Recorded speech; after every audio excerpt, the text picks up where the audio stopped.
आप देख रहे हैं आंवला न्यूज। आज हम आपको अपने इस खबर के माध्यम से बताएंगे कि राज्य में यदि अब तक की सरकारें जड़ी बूटी शोध संस्थान पर पर्याप्त ध्यान देती तो विश्व भर में तबाही मचाने वाले कोविड-19 का सबसे पहले इलाज यहां मिलता। इसके अलावा यहां उसी संजीवनी की तरह जिससे मूर्छित लक्ष्मण का इलाज हो गया था, उसी की तरह कई दूसरी जड़ी बूटियों से कैंसर जैसी गंभीर बीमारियों का इलाज तक संभव है। वहीं यहाँ की मात्र हर्बल चाय से गैस और स्ट्रेस को दूर भगाया जा सकता है। इसके साथ ही इन्हीं जड़ी बूटियों के उत्पादन से राज्य के ही नहीं बल्कि देश भर के कई बेरोजगारों को रोजगार दिया जा सकता है, क्योंकि हमारे राज्य की जड़ी बूटियों की मांग पूरे संसार में है। बस जरूरत है इसके उत्पादन को बढ़ाने मात्र की। जिस राज्य के आधे से ज्यादा 71% भूभाग पर वन हो, मतलब जहां जड़ी बूटियों के शोध और उत्पादन की अधिकतम संभावना हो, जहां सरकार अपने राज्य के बेरोजगारों को जड़ी बूटी के कामों से जोड़कर रोजगार उपलब्ध करवा सकती है, वहां के मंत्री उस जड़ी बूटी शोध संस्थान के म्यूजियम का उद्घाटन ऑनलाइन कर अपने राज्य के प्रति कर्तव्यों की इतिश्री कर रहे हैं। और जिस क्षेत्र के विधायक को बस अपना गृह विकास खंड मात्र ही विकसित होते हुए देखने की इच्छा हो, तो ऐसे राज्य के बेरोजगारों की दुर्गति होना तो स्वाभाविक है। आज आंवला डिजिटल मीडिया आपके लिए सीमांत जनपद चमोली के जिला मुख्यालय गोपेश्वर से लगभग 10 किलोमीटर दूर मंडल घाटी में 2003 से स्थापित जड़ी बूटी शोध संस्थान के निदेशालय की खबर लेकर आया है। यहाँ जड़ी बूटी के ज्ञान को संग्रहित कर हार्बेरियम और म्यूजियम का कुछ दिनों पहले ऑनलाइन लोकार्पण हुआ, जब राज्य के माननीय मंत्री सुबोध उनियाल ही इस शोध संस्थान में लोकार्पण जैसे मुख्य कार्यक्रम में शिरकत करने के बजाय ऑनलाइन ही काम को निपटाने मात्र की भावना रखेंगे। और वहीं स्थानीय विधायक महेंद्र भट्ट को भी अपनी विधानसभा क्षेत्र बद्रीनाथ के मंडल घाटी में स्थित इस जड़ी बूटी शोध संस्थान की कोई कद्र नहीं होगी, तो संस्थान कैसे अपनी उपलब्धियों को आम जन तक पहुंचाएगा और इसके उद्देश्यों को बेरोजगारों की रोजी से कैसे जोड़ पाएगा।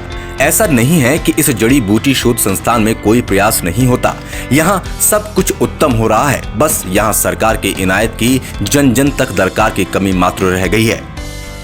त्रेता युग में जब मेघनाथ ने लक्ष्मण को शक्ति बाण से मूर्छित कर दिया था, उस समय हनुमान लक्ष्मण को बचाने के लिए संजीवनी भी उत्तराखंड के चमोली जिले के तिब्बत सीमांत मार्ग द्रोणागिरी पर्वत से ही लेकर आए थे। यहाँ वो जड़ी बूटियां तक हैं जिसके सेवन से कोरोना कभी किसी इंसान को छू तक नहीं सकता। इसके अलावा यहाँ की हर्बल चाय से स्ट्रेस और गैस जैसी गंभीर होती बीमारी को दूर भगाया जा सकता है। यहाँ बड़ी इलायची होती है जिसकी बाजारी कीमत 2000 रुपए प्रति किलो तक की है, जिसे काश्तकार अपने खेतों में लगाकर अच्छे पैसे कमा सकते हैं। इनकी मदद से किसान एलोवेरा का उत्पादन कर बड़ी बड़ी कंपनियों को अपना माल बेच सकता है। यदि सरकार चाहे तो यहाँ के शोध को राज्य के काश्तकारों के बीच ले जाकर राज्य को जड़ी बूटी का हब तक बना सकती है। इसके लिए काश्तकारों तक संस्थान को अपनी इस उपलब्धियों को पहुंचाने के लिए प्रोत्साहित करना होगा। जहां त्रिवेंद्र रावत सरकार इस कोरोना काल में राज्य में लौटे प्रवासियों और स्थानीय बेरोजगारों के लिए संवेदनशील दिख रही है, वहीं जड़ी बूटियों के व्यवसायीकरण को बढ़ावा देने के लिए इस शोध संस्थान से उपलब्ध जड़ी बूटी को खेतों तक भी पहुंचाना होगा, जिससे इसके वास्तविक उद्देश्यों को फलीभूत किया जा सके। इस शोध संस्थान में हमें स्टाफ विनीत और वैज्ञानिक डॉक्टर A.K. भंडारी मिले, जिन्होंने हमें यहाँ म्यूजियम और हार्बेरियम के बारे में जानकारी उपलब्ध करवाई। वहीं इसके व्यवसायीकरण की समझ को बढ़ावा देने के लिए हाल ही में शिलान्यास किए गए म्यूजियम की उपलब्धियों के बारे में बताया। उसके बाद हमने नर्सरी से जड़ी बूटियों के बारे में वैज्ञानिक भंडारी से समझा। वहीं उन्होंने अपनी वेबसाइट www.hrdiuk.org से किसानों को जड़ी बूटी उत्पादन में विभाग से मिलने वाले सहयोग की जानकारी साझा की। बूस्टर है, बहुत सारे च्यवनप्राश हैं, बहुत सारे प्रकार की जो शरीर की प्रतिरोधक क्षमता बढ़ाने के लिए उपयोगी होती है, तो उसमें भी सतावर का इस्तेमाल करते हैं। दूसरा अश्वगंधा है, इसकी भी बहुत ज़्यादा डिमांड है। जो इसकी रूट में जो क्षमता है वो है शरीर में ताकत बढ़ाती है और शरीर को इम्यूनिटी बूस्ट करती है, जो कि कोरोना की दवा बहुत सारी कंपनियों ने अभी बनाई है, तो इसकी जड़ भी उसमें शामिल है। और जो इसका उपयोग करके, इसकी जड़ का उपयोग करके जो कोरोना और हमारे शरीर की प्रतिरोधक क्षमता बढ़ती है। दूसरा इसकी पत्तियों का जो इस्तेमाल होता है, ये पत्तियों का इस्तेमाल होता है वेट लूज़ करने में। शरीर में अगर किसी की जो शरीर में फैट बढ़ गया है तो इस शरीर के फैट को कम कर सकता है। इसकी हम लोग चाय भी पी सकते हैं, इसका पाउडर भी खा सकते हैं। तो इस प्रकार की विभिन्न प्रकार की जो यहाँ पे जड़ी बूटियाँ लगाई गई है। ये हमारी तुलसी है और तुलसी का उपयोग भी बहुत ज़्यादा इस्तेमाल होता है हर्बल टी में। तो इसका भी जो शरीर में जो हमारी प्रतिरोधक क्षमता बैक्टीरियल है, वायरल है और बहुत सारी अन्य प्रकार की जो डिजीज़ें हैं तो उनको जो है ठीक करता है। बता दें वो जो उत्तराखंड सरकार फ्री ऑफ कॉस्ट उनके खेत तक 3 नाली तक फ्री ऑफ कॉस्ट हम लोग जड़ी बूटियाँ उपलब्ध कराते हैं। एक सर जी सर, ये काश्तकार कैसे जुड़े जड़ी बूटी से, और बेरोजगार प्रवासी, इसके लिए सरकार बड़ी चिंतित है। लोग पहले बाहर नौकरी करते थे, अब गांव में आ गए हैं। जड़ी बूटी से कैसे जुड़े, और इसकी डिमांड भी बढ़ रही है कोरोना की वजह से, इसके बारे में क्या कहेंगे? जड़ी बूटी के लिए जो भी काश्तकार जुड़ना चाहता है तो इसमें राज्य सरकार की बहुत सारी योजनाएं और भारत सरकार की भी इसमें योजनाएं हैं। तो इसमें क्या है कि काश्तकार जो डायरेक्टली संपर्क कर सकते हैं जड़ी बूटी शोध संस्थान से।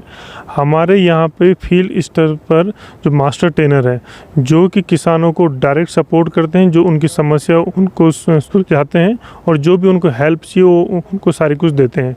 जो प्रत्येक ज़िले में मास्टर ट्रेनर हमारे हैं और जो हमारे डिस्ट्रिक्ट कोऑर्डिनेटर हैं, हमारी वेबसाइट में आप जा सकते हैं और जिस ज़िले के आप रहने वाले हैं तो उस ज़िले में कौन से वैज्ञानिक और कौन से जनपद में काम कर रहे हैं उनके फ़ोन नंबर और मेल आईडी दे रखी है। आप फ़ोन से भी संपर्क कर सकते हैं। जिस प्रकार की भी आपको सहायता चाहिए और फिर सारी सहायता आपको दी जाएगी।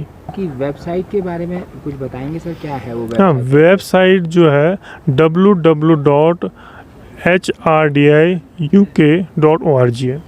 ठीक है, इसमें जो है जो भी काश्तकार है जो भी सर्च करना चाहता है गूगल में या तो टाइप कर सकते हैं, नहीं तो साइट पे जा सकते हैं। वहाँ पे जो भी जानकारी चाहिए, जिस भी समस्या से संबंधित जो कोई जड़ी बूटी खेती करना चाहता है वो सबको हम सहयोग करते हैं। और सहयोग जो भी, अगर आप अपना हर्बल गार्डन स्थापित करना चाहते हैं या जड़ी बूटी की खेती करना चाहते हैं, जिस प्रकार की भी आपको आय प्राप्त करनी है जड़ी बूटियों से, हम उसके लिए जड़ी बूटी शोध संस्थान उसके लिए पूर्ण रूप से आपको 100% सहयोग करेगा। जो भी तकनीकी जानकारी है, मार्केटिंग से संबंधित जानकारी है और जो भी विभिन्न प्रकार के आयाम है जड़ी बूटी से, तो ये सब की जानकारी जड़ी बूटी शोध संस्थान देगा। जी खुशहाल नेगी, मैं यहाँ पे फार्म सुपरवाइज़र हूँ।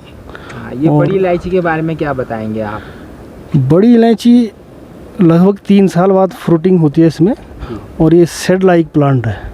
तो ये मंडल घाटी में बड़ी इलायची और तेजपात लार्ज स्केल पे हो रहा है। तो लगभग इसका 1 किलो जो सीड होता है फ्रूट 2,000 रुपये केजी के हिसाब से जा रहा है। तो उत्तराखंड के लिए बहुत अच्छी कैश क्रॉप है। तो काफ़ी लोग एक बड़ी इलायची का कल्टीवेशन कर रहे हैं। वहीं नर्सरी में हमें बड़ी इलायची और शतावरी के उत्पादन से काश्तकारों के लाभ के बारे में बताया, एलोवेरा की बढ़ती मांग और उसके वास्तविक परिभाषा को समझाया। इसके साथ इस संस्थान में उत्पादित हर्बल चाय से होने वाले लाभ भी बताए, जिसमें स्ट्रेस को कम करने और रोग प्रतिरोधक क्षमता को बढ़ाने के बारे में बताया। वहीं वैश्विक आपदा बन चुकी कोरोना महामारी का इलाज भी जड़ी बूटियों में ही है, इसके बारे में भी संस्थान में आकर पता चला। वहीं कीड़ा जड़ी के शोध की जानकारी भी दी।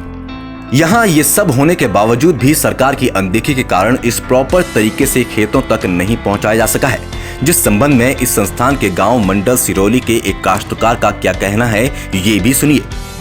मेरा नाम सर उत्तम सिंह बिष्ट, मंडल के हैं। हाँ, ग्राम सिरोली। सिरोली। ये आपके क्षेत्र में जड़ी बूटी शोध संस्थान खुला है जी। इससे आपको क्या लाभ हुआ, आपकी क्या उम्मीद है इससे जुड़ी हुई, क्या कहेंगे आप? जड़ी बूटी से तो उम्मीदें तो काफ़ी थी सर, लेकिन अभी तो धरातल पर इतना दिख नहीं रहा है, इतना कुछ ऐसा दिख नहीं रहा है। मतलब ये है कि अगर हो जाता क्षेत्र में तो बहुत अच्छा था। मतलब सभी चीज़ें, मतलब किसानों को प्रोत्साहित किया जाता तो बहुत अच्छा रहता। आपने कभी कोई प्रयास किया कोई जड़ी बूटी उगाने का? हाँ, मैंने किया है। मैंने उनके उससे जो है जड़ी बूटी के में एक डॉक्टर बिष्ट हैं, उनके प्रयास से उन्होंने वो दिया था मेरे को। कई बार पौधे दिए, मैंने लगाए हैं दालचीनी के, तेजपात वगैरह ऐसे पौधे तो मैंने उगाए हैं, वो ठीक भी हैं, उगे तो हैं। लेकिन यह है कि सभी लोगों को अगर प्रोत्साहित किया जाए तो ठीक ही रहता है। बोल रहे हैं ठीक प्रोडक्शन हो रहा है, उसका उत्पादन हो रहा है? हाँ, हो तो रहा है, हो रहा है। उत्पादन हो रहा है। जी।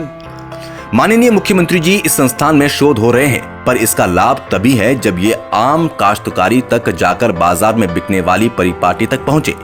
तभी हम अपने इस पहाड़ी राज्य के वास्तविक विकास की बात सुन पाएंगे। आपके गैरसैंण को ग्रीष्मकालीन राजधानी बनाने के पीछे छिपे उद्देश्यों में इस शोध संस्थान के उत्पादों को देश विदेश तक पहुंचाना भी छिपा है, पर इसके लिए ठोस प्रयासों की आज काफी जरूरत है, जिसमें सबसे मुख्य प्रयास लोगों को जड़ी बूटी के उत्पादन के लिए प्रेरित करना और उनसे उत्पादित माल लेने का काश्तकारों के अंदर विश्वास पैदा करना है, क्योंकि यहाँ जड़ी बूटी का बाजार भी किसानों को विभाग द्वारा ही उपलब्ध करवाना होगा। इस संबंध में हमारी बातचीत निदेशक चंद्रशेखर सनवाल से हुई, जिसमें उन्होंने बताया कि हमारे 3 सब सेंटर पिथौरागढ़, उत्तरकाशी और चमोली में काश्तकारों के लिए जड़ी बूटी उत्पादन के प्रशिक्षण केंद्र बनाए जा रहे हैं, जिसमें उन्हें उत्पादन से लेकर विक्रय तक की जानकारी दी जाएगी। इसके साथ उन्होंने राज्य में कुटकी का उत्पादन और विक्रय देश भर में सर्वाधिक रहने की बात कही। वहीं पतंजलि, डाबर और हिमानी जैसी बड़ी कंपनियां भी अब किसानों को जड़ी बूटी उत्पादन में प्रशिक्षण देकर किसानों को इस ओर भी प्रेरित कर रही है। इसके अलावा उन्होंने पहाड़ के खेतों का छोटा होना भी जड़ी बूटी के उत्पादन में मुख्य समस्या को बताया। फिर भी यहाँ की जलवायु और मिट्टी को कई जड़ी बूटियों के उत्पादन में सहायक भी बताया, जिससे यहाँ के किसान अच्छी आय अर्जित कर सकते हैं। बेरोजगारों के जड़ी बूटी उत्पादन में उतनी सक्रियता से न जुड़ने के पीछे उन्होंने सब सेंटर की स्थापना के बाद जोर पकड़ने की बात कही। इन सेंटरों में उच्च प्रशिक्षित वैज्ञानिकों द्वारा प्रशिक्षण देने से किसानों के अंदर जड़ी बूटी उत्पादन के प्रति नया नजरिया पैदा होगा। और सबसे जरूरी बात, उन्होंने किसानों को ज्यादा से ज्यादा अवेयर रहने की बात कही। एक मुख्य बात ये भी है कि जड़ी बूटी के इस उत्पादन कार्य में धैर्य की काफी जरूरत होगी, क्योंकि इस काम में कोई भी एक साल में लखपति करोड़पति नहीं बन सकता। करना चाहते हैं, जो डेडिकेटेड किसान है वो तो कर ही रहे हैं, और जो साथ में कुछ किसान इस प्रकार का डाउट होता है किसानों को कि हम जड़ी बूटी की खेती से एक साल में लखपति या करोड़पति बन जाएंगे। ये बिल्कुल भी संभव नहीं है। आपको किसी भी चीज़ की खेती करनी है, किसी भी चीज़ को रोजगार से जोड़ना है अपने, तो उसके लिए समय और धैर्य की बहुत सारी जरूरत है। और आंवला डिजिटल मीडिया के लिए मुख्य संपादक योगेश डिमरी की ये खास रिपोर्ट।